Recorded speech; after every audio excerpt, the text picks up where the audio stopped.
कल हमने सीखा था कि दशमलव भिन्न को P बटा Q के रूप में कैसे हम लिखेंगे। तो हमने विस्तार से कल अध्ययन किया था, तो उसी का एक प्रकार का हम थोड़ा सा रिवीजन कर लेते हैं कल वाले चैप्टर का ही।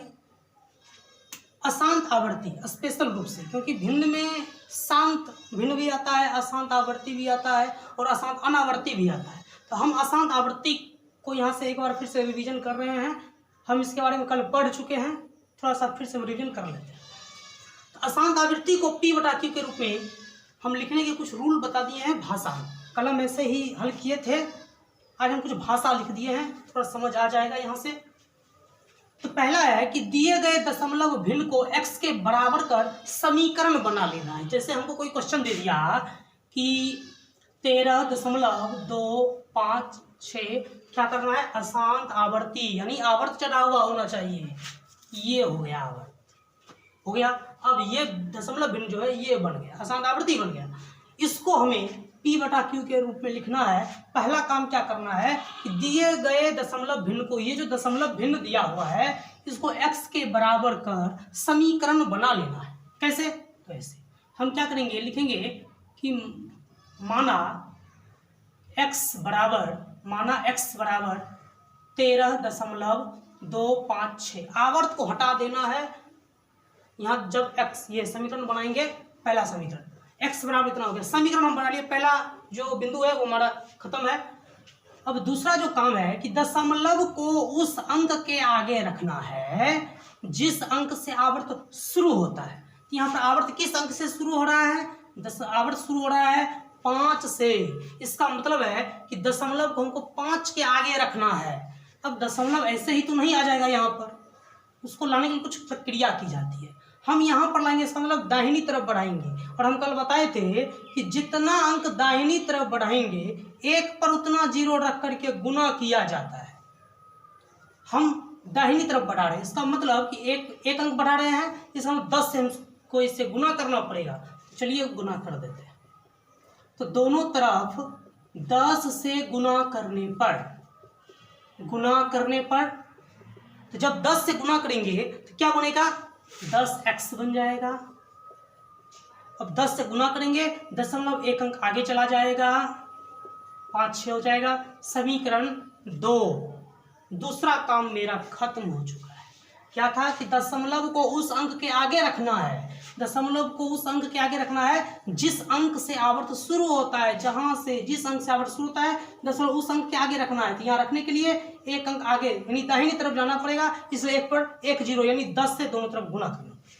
ये काम मेरा खत्म। तीसरा काम होता है कि जितने अंक पर आवर्त होगा, कितने अंक पर आवर्त है, सिर्फ 2 अंक पर आवर्त है, 5 और 6 पर आवर्त है। जितने अंक पर आवर्त होगा एक पर, उतने शून्य रखकर समीकरण के दोनों पक्षों से गुना कर देना। दोनों पक्ष से गुना कर देना है। तो दशमलव 2 अंक पर है तो एक पर 2 शून्य रखेंगे तो हो जाएगा 100। तो दोनों पक्ष को यानी दाहिना पक्ष और बायां पक्ष, दोनों पक्ष को हमको 100 से फिर गुना करना पड़ेगा। लिखेंगे पुनः दोनों तरफ 100 से गुना करने पर। अब हम दोनों तरफ फिर 100 से गुना कर रहे हैं, 100 से गुना करेंगे, ये हो जाएगा 1000x बराबर। अब 100 से गुना कर रहे हैं, 100 से गुना कर रहे हैं, कितना जीरो है, 2 गुना कर रहे हैं, इसलिए दशमलव 2 अंक दाहिनी तरफ जाएगा। यहाँ पर हो जाएगा 5 6 दशमलव। अब इसके बाद आएगा क्या, यहाँ से हम पता करेंगे, क्योंकि 5 6 है, 2 अंक पर आवर्त है, और आवर्त का मतलब होता है जितना पर आवर्त है उसके बाद फिर उतना ही आएगा। इसका मतलब 5 6 आएगा। समीकरण हम इसको 3 बना देते हैं। अब अगला काम क्या है, जब 2 समीकरण में दशमलव के बाद के अंक बराबर हो जाए, जब 2 समीकरण में दशमलव के बाद के अंक बराबर हो जाए, हम देख रहे हैं इस समीकरण में दशमलव के बाद 5 6 है, इस समीकरण में भी दशमलव के बाद 5 6 है, यानी ये 2 समीकरण ऐसा है जिसमें दशमलव के बाद अंक बराबर हो जाए, तो बड़े मान वाले समीकरण में से छोटे मान वाले समीकरण को घटा देना है। तो बड़ा मान वाला कौन है, ये है बड़ा मान, और ये हो गया छोटा मान। यहाँ पर 13,256, यहाँ पर 132 है। तो बड़ा मान ये हुआ, छोटा मान ये हुआ। तो इस समीकरण में से इसको घटा देना है। चलिए अब हम यहाँ पर लिख लेते हैं कि समीकरण 3 में से 2 को घटाने पर, या समीकरण 3 - 2 से। तो अब यहाँ पर हम देखते हैं कि 1000 x बराबर 13,256.56 और इसको घटाना है 10x बराबर 132.56, 0 0 6 - 2 4, 5 - 3 2, 2 - 1 1, 3 1 बराबर, जब ये 0 हो जाएगा 10 - 1 9 और 9, या हम यहाँ पर x लिखेंगे यहाँ। अब हम यहाँ पर x बराबर हो जाएगा 1 3 1 2 4, दशमलव के बाद 0 रहे तो उसको छोड़ देना। अब यहाँ आ जाएगा 990, यानी x बराबर ये आ गया। सम संख्या ऊपर में भी है, सम संख्या नीचे भी है, इसको काट करके जितना छोटा हो छोटा कर देना है। यही हो गया p/q रूप इसका। इस प्रकार से इसको देखने के बाद आप आसानी से कैसे बनाया जाता है ये सीख सकते हैं, तो इसको आप नोट कर सकते हैं। इसके बाद ये तो हो गया लॉन्ग प्रोसेस। हम डायरेक्ट प्रोसेस पर भी एक क्वेश्चन को रिवीजन कर लेते हैं। जैसे इसी क्वेश्चन को अगर हम रखें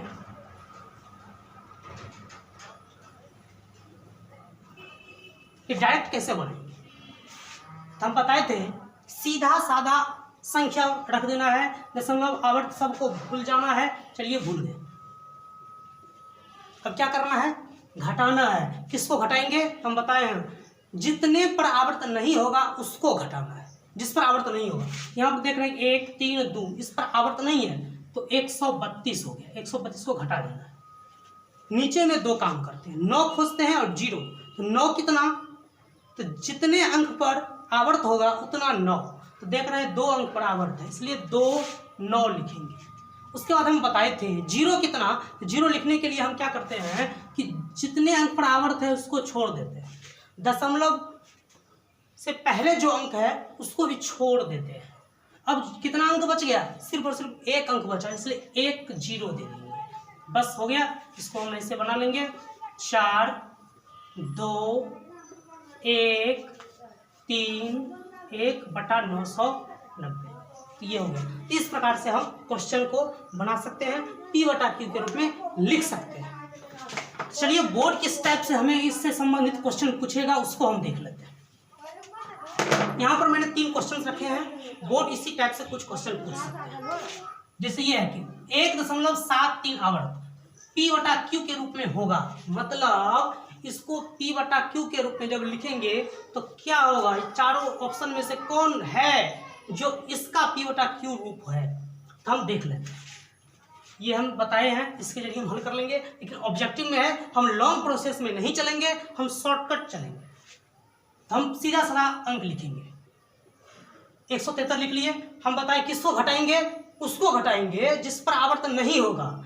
17 पर आवर्त नहीं है तो 17 को घटा दिए। नीचे में हम 9 लिखते हैं और 0 लिखते हैं, तो 9 कितना लिखेंगे, जितने अंक पर आवर्त होगा उतना 9 लिखेंगे, एक ही अंक पर आवर्त है इसलिए 1 9। 0 कितना लिखेंगे, आवर्त वाला को छोड़ देंगे, दशमलव से पहले जो है उसको भी छोड़ देंगे। कितने अंक बचा, 1 अंक बचा इसलिए 1 0। तो हम देख लेते हैं 3 में से 7 नहीं जाएगा तो 13 में से 7 6, और ये बच गया 6 - 1 5 और 1 90, सम और सम कट जाएगा, 2 7 14 2 8 16 45, ये भी कट सकता है। 3 से 3 दूनी 6 3 6 18 और 3 15 3 45, 26/15। अब ये नहीं कटेगा, 26/15 हमको खोजना, 26/15 यहाँ पर है, ये आंसर हो। अब ये कह रहा है कि 1.25 को p/q के रूप में कैसे लिखेंगे। हम बताएं जब सिंपल सा दशमलव रहे, बिना आवर्त वाला रहे, उसको हम कैसे p/q के रूप में लिखते हैं। तो 1.25 है तो 1 2 5, और दशमलव के बाद कितना अंक है, 1 2 2 अंक है, तो 1 पर हम 2 शून्य दे देंगे। जब सिंपल सा रहेगा तो हमें ऐसे ही बनाना। 25 25 5 125 और 25 चौका 25 5 125 और 25 चौका 100, 5/4 हो जाएगा, 5/4 बी हो जाएगा आंसर। इसके बाद हम देखते हैं कि 7/3 का सही दशमलव रूप क्या होगा। दशमलव में इसको कन्वर्ट करना है, कैसे, हम हमेशा हर से अंश में भाग करते हैं, इसलिए 3 से हम 7 में भाग करके देख लेते हैं। 3 दूनी 6, 1 दशमलव, तो 0 आ जाएगा यहाँ। 3 तिहाई 9, 1 अब फिर 0 आ जाएगा। 3 तिहाई 9 मतलब ये अब 3 3 आती रहेगा। तो हम सीधे इसको ऐसे लिख सकते हैं 2.3 पर आवर्त। क्या ऐसा कोई है राशि इसमें? हम यहाँ पर 2.3 है लेकिन डॉट नहीं लगा हुआ है तो शांत हो गया, लेकिन यहाँ पर अशांत आ रहा है, ये भी नहीं होगा, ये भी शांत है, ये भी नहीं होगा। यहाँ 2.3 पर आवर्त है, जबकि यहाँ पर 2.3 पर आवर्त और यहाँ है 2.23 पर आवर्त, ये भी नहीं होगा, ये हो जाएगा। इस प्रकार से बोर्ड क्वेश्चन पूछेगा और आप अगर इसको सही से पढ़ लिए हैं आराम से बना सकते हैं। चलिए अब हम अपने मूल टॉपिक पर आते हैं। आज हम सीखेंगे अपरिमेय संख्या को कैसे सिद्ध करें। 2 नंबर का क्वेश्चन पूछेगा। चलिए यहाँ देखिए,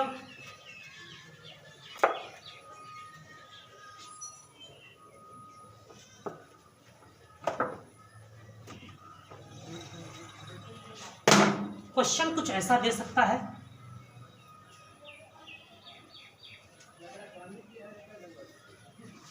सिद्ध करें कि √2 एक अपरिमेय संख्या है। अपरिमेय संख्या है, यह है हमें सिद्ध करना। पहले इस टाइप का क्वेश्चन 3 अंक में पूछता था, लेकिन अब गणित में 3 अंक नहीं पूछता है। इसलिए अगर अब ये पूछेगा तो 2 अंक में ही पूछेगा। इसलिए अगर इसको आप सही से समझ गए तो 2 अंक के हकदार हो जाए। सिद्ध करें कि √2 एक अपरिमेय संख्या है। अपरिमेय संख्या की परिभाषा से हम जानते हैं कि अपरिमेय संख्या किसे कहते हैं? जिसको P/Q के रूप में नहीं लिखा जा सके। √2 अपरिमेय संख्या है, हमको पता है, लेकिन इसे हमें सिद्ध करके दिखाना है। कैसे होगा देखते हैं। हमको इसके विरोध में काम करना है। हम पहले से जान रहे हैं कि √2 एक अपरिमेय संख्या है, लेकिन हमको इसको विरोध में काम करना है। कैसे? तो हम लिखेंगे माना √2 एक परिमेय संख्या है। मान लिए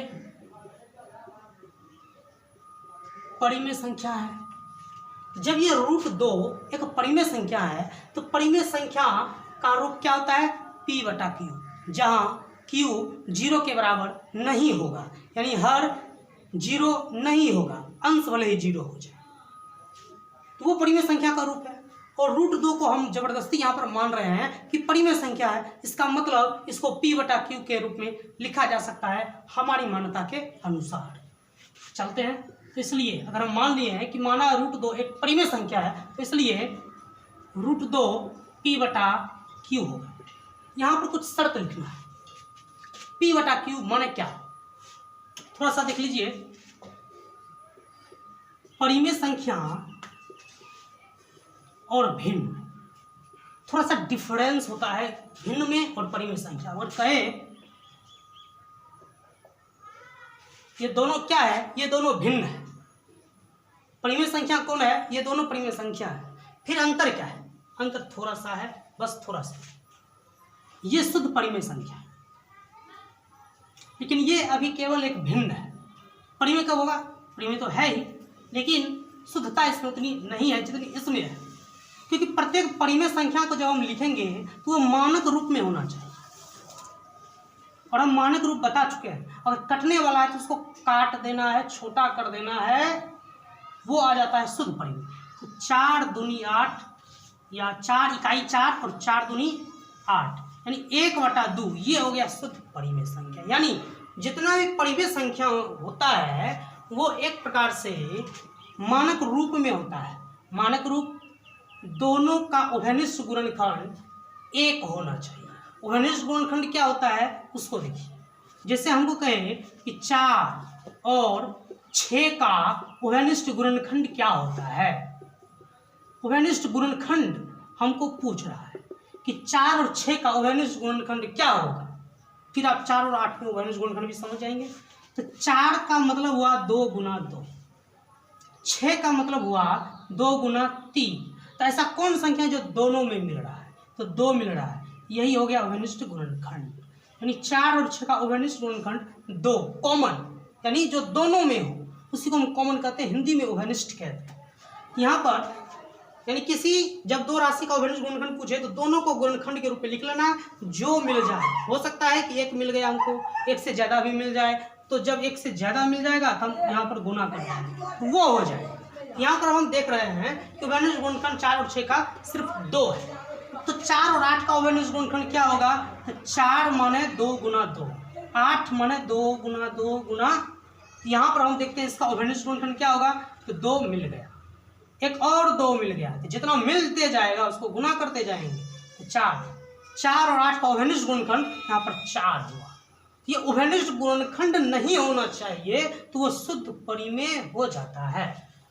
तो यहाँ पर हमें वही मान के चलना है कि दोनों संख्या जो है ये दोनों के बीच उभयनिष्ठ गुणनखंड केवल और केवल 1 है, एक से ज्यादा कुछ, जैसे 1 से ये 4 हो गया है, ये 2 हो गया, 1 से ज्यादा नहीं होना चाहिए। 1 से जैसे यहाँ पर है नहीं लगे, एक उभयनिष्ठ गुणनखंड का मतलब हुआ कि नीचे से ऊपर में कोई किसी प्रकार का अन्य उभयनिष्ठ गुणनखंड नहीं होना चाहिए, अर्थात ये दोनों के दोनों एक प्रकार से सह-अभाज्य संख्या है।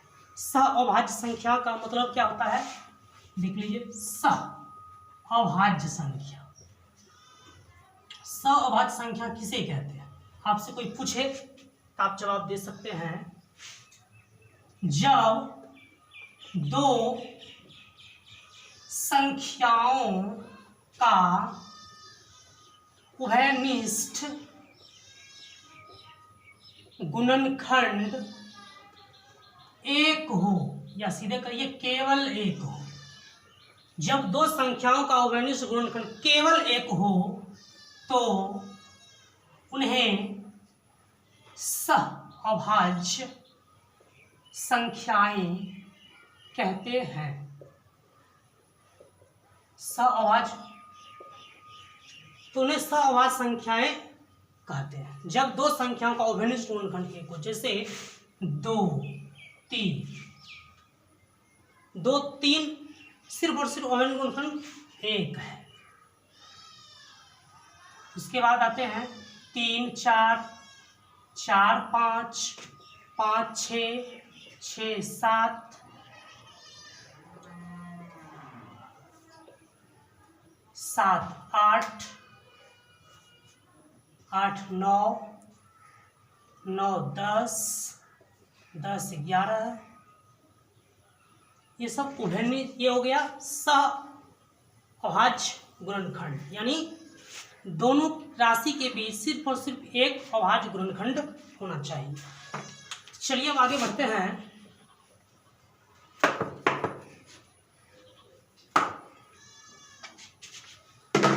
तो P बटा Q क्या है? तो हम यहाँ पर लिख सकते हैं, जहां P और Q सह-अभाज्य संख्या है। तो जो ही ये हम बात लिखते हैं इसका मतलब है कि ये इसमें उभयनिष्ठ गुणनखंड 1 के अलावा और कोई संख्या नहीं है। चलिए इससे हम आगे अब बढ़ते हैं, तो इसको पहले मिटा देते हैं।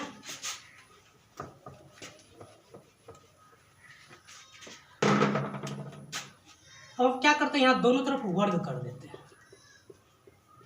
दोनों तरफ वर्ग करने पर, दोनों तरफ वर्ग करेंगे तो क्या हो जाएगा?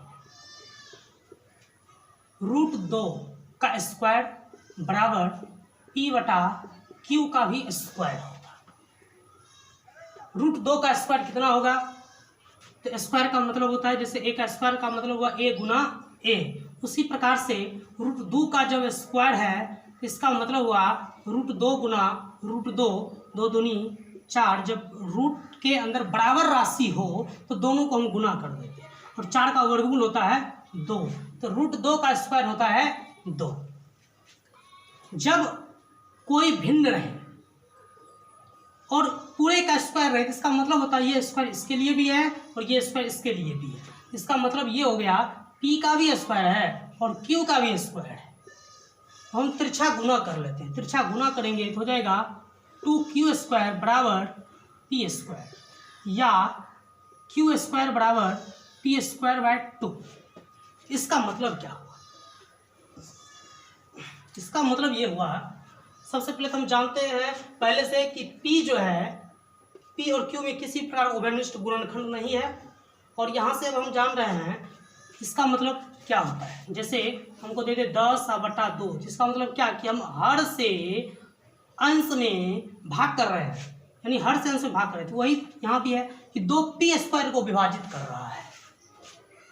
हम यहाँ लिखेंगे कि चूंकि 2p² को विभाजित करता है।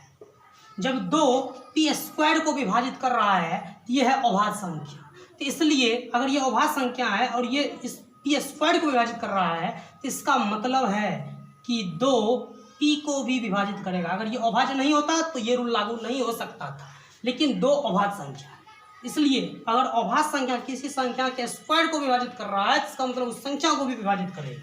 लिखेंगे इसलिए 2p को भी विभाजित करेगा। 2p² को विभाजित करता है, इसलिए 2p को भी विभाजित करेगा। यहाँ से इतना स्पष्ट हुआ है। अब इतना स्पष्ट हुआ है तो इसको आप क्या कीजिए, समीकरण 1 मान लीजिए।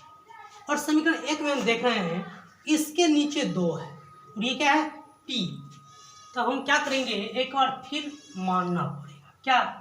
तो माना p बराबर, क्या मानेंगे, तो हमको क्या सिद्ध करना है, √2 को अपरिमेय संख्या से, यानी ये 2 है, p बराबर 2 और इसके साथ कोई अचर राशि, चर राशि ले लीजिए, कोई भी चर राशि ABCD से कोई भी उठा लीजिए। जैसे मान लीजिए हम a रख देते हैं, चूंकि Q और A में हो सकता है आपको दिक्कत हो जाए पहचानने में, इसलिए चलिए हम B रखते हैं, 2b। यहाँ भी हमें दोनों तरफ स्क्वायर कर देना है, दोनों तरफ वर्ग, या हटाइए वर्ग की चर्चा हम खत्म करते हैं। इसको हम समीकरण 2 मान लेते हैं। समीकरण 1 आए यहाँ पर हमको पहले से है, समीकरण 2 हम क्या करते हैं, समीकरण 2 को समीकरण 1 में रख देते हैं, समीकरण 2 को समीकरण 1 में रख देते हैं। चलिए समीकरण 1 में 2 का मान रखने पर समीकरण 1 में क्या है, समीकरण 1 में है कि Q² बराबर p²/2, p²/2 है, p²/2 है। और p कितना माने हैं, p माने हैं 2b, p² है, p का मान है 2b, अब p² है तो इसका मतलब p के जगह पर जब हम 2b रखेंगे तो 2b का स्क्वायर होगा। हम p के जगह पर 2b रख देते हैं, 2b इसका स्क्वायर हो जाएगा, बट्टा में 2 है, या Q² बराबर 2 दूनी 4 b²/2, या कट जाएगा, 2 दूनी 4 हो जाएगा, Q² बराबर b² 2b², या 2 को इधर ले आएंगे तो b² बराबर हो जाएगा Q²/2।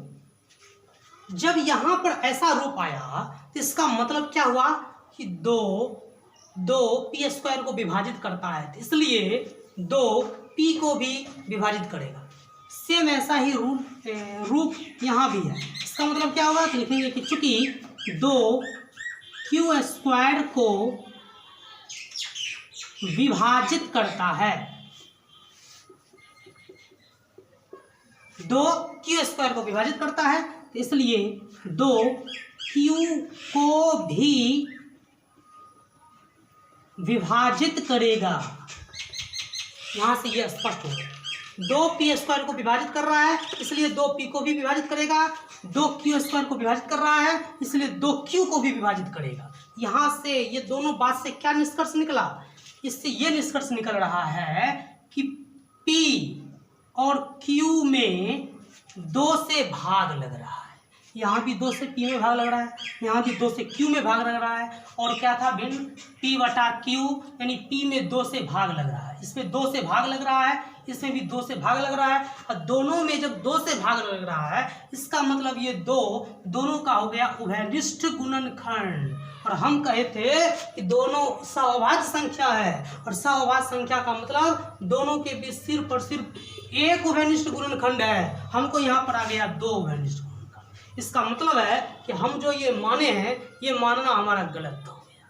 तो गलत हो गया, इसका मतलब हम क्या माने थे परिमेय, तो परिमेय तो गलत हो गया, तो परिमेय गलत हो गया, इसका मतलब ये अपरिमेय ही है।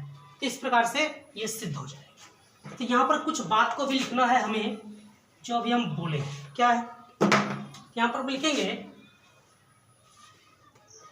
इससे स्पष्ट होता है कि P और Q का उभयनिष्ठ गुणनखंड एक के अलावे 2 भी है, 2 भी है, क्योंकि 2 से Q में भाग लग रहा है, 2 से P में भाग लग रहा है, तो 2 भी उभयनिष्ठ गुणनखंड है। इससे हमारी मान्यता गलत होती है, इससे हमारी मान्यता गलत होती है। अतः √2 एक अपरिमेय संख्या है। इस प्रकार से हम इसको सिद्ध कर लेंगे और 2 अंक प्राप्त हो जाएंगे। जब सिर्फ √2, √3, √5 दे, हमको इस प्रकार से सिद्ध करना है। लेकिन जब 3 + √5 या 3 इस रूप में दे तो इससे आसान है उसको बनाना। तो पहले आप ये सीखिए, उसके बाद हम उसको बताएंगे। तो अभी हम एक क्वेश्चन बताए हैं, एक क्वेश्चन और हम इसी टाइप का बताएंगे, और उसके बाद हम क्लास आज का खत्म करेंगे, फिर हम कल इसी को आगे बढ़ाएंगे। तो एक क्वेश्चन और देखिए,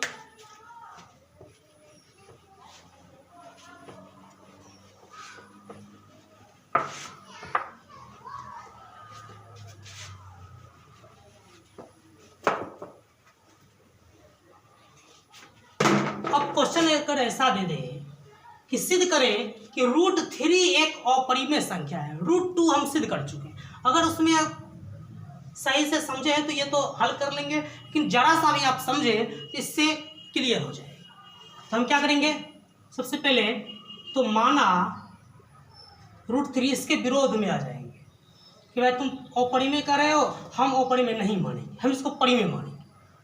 फिर हम सिद्ध करके दिखाते हैं कैसे परिमेय होता है, और लास्ट में चल करके वही बात होता है परिमेय होता ही नहीं है, हम खुद गलत हो जाते हैं। तो चलिए, अगर गलत हो गए इसका मतलब है कि वो अपरिमेय हो ही गया। तो माना √3 एक परिमेय संख्या है, √3 एक परिमेय संख्या है। इसका मतलब है जब √3 परिमेय है तो ये P/Q के रूप में आ जाएगा। इसके बारे में हम समझा दिए हैं, यहाँ पर हम लिख लेंगे कि जहाँ P और Q सहअभाज्य संख्या है, सहअभाज्य संख्या है। अब दोनों तरफ हम स्क्वायर करेंगे, दोनों तरफ वर्ग करने पर, जब दोनों तरफ हम वर्ग करेंगे तो क्या आ जाएगा, √3 का स्क्वायर बराबर P/Q का स्क्वायर। अब √3 का स्क्वायर 3 × 9 √9, और 9 का वर्गमूल होता है 3 बराबर P²/Q²। तिरछा गुना करेंगे तो हो जाएगा 3Q² बराबर P²। अब 3 को इधर ले आते हैं तो Q² बराबर P²/3। फिर यहाँ पर ये रूप आ गया। इसका मतलब क्या हुआ, जब भी कोई भिन्न पूछे आपको कि इसका मतलब क्या है, इसका मतलब हमको यही बताना है कि ये हर है, ये अंश है, और हमेशा हर से अंश में भाग दिया जाता है, मतलब 3 से 4 में भाग दिया जाता है। ये नहीं कि हम 4 से 3 में भाग दे देंगे, ये गलत हो जाएगा। निचलका से ऊपरका में भाग दिया जाता है। यहाँ इसका मतलब हुआ, तो यहाँ पर लिख देंगे कि चूंकि 3P² को विभाजित करता है, जब 3p² को विभाजित कर रहा है, तो हम जानते हैं कि जब भाजक अभाज्य है और किसी राशि के स्क्वायर को विभाजित कर रहा है, इसका मतलब उस राशि को भी विभाजित करेगा। इसलिए 3p को भी विभाजित करेगा। ये हो गया कंप्लीट। फिर हम बताए थे, इसको तो हम समीकरण 1 मान लेते हैं, 3 और यहाँ पर है p, तो p बराबर मानना है, हमेशा यहाँ पर ध्यान रखना है। तो पुनः माना p बराबर, हम बताए किसको हम सिद्ध कर रहे हैं वो देखना है। √3 यानी रूट के अंदर 3 है, इसलिए 3 रखेंगे और 3 के साथ कोई भी ABCD में से अक्षर उठा लेंगे P और Q को छोड़कर, क्योंकि यहाँ पर ऑलरेडी हम P और Q का प्रयोग कर रहे हैं। चलिए हम C यहाँ पर रख लेते हैं अभी, इससे पहले हम B रखे थे। P बराबर इतना मान लिए समीकरण 2। फिर यही काम करना है कि समीकरण 2 के मान को समीकरण 1 में रखने पर, समीकरण 1 में समीकरण 2 का मान रखने पर क्या आ जाएगा। यहाँ पर हम देख रहे हैं कि समीकरण 1 क्या है, p²/3 है, या q²/p²/3, p², और p क्या है, p है 3c। p जब 3c है तो यहाँ स्क्वायर लगा है, इसका मतलब 3c पर स्क्वायर लगेगा। हम यहाँ लिख लेते हैं 3c का स्क्वायर/3, या q² 3 9 c²/3 3 9, q² 3c², या c² बराबर हो जाएगा q²/3। फिर ऐसा रूप आ गया, इसका मतलब क्या कि 3q² को विभाजित करता है, इसलिए 3q को भी विभाजित करेगा। 3q² को विभाजित करता है, इसलिए 3q को भी विभाजित करेगा। क्यों करेगा, क्योंकि भाजक राशि अभाज्य संख्या है। भाज्य रहता तो फिर तो रूल लागू नहीं होता। यहाँ से हम फिर देख रहे हैं, हम तो कहते हैं कि दोनों का अवैनिष्ट गुणनखंड केवल एक है। क्यों, क्योंकि ये सहअभाज्य का अवैनिष्ट गुणनखंड एक ही होता है।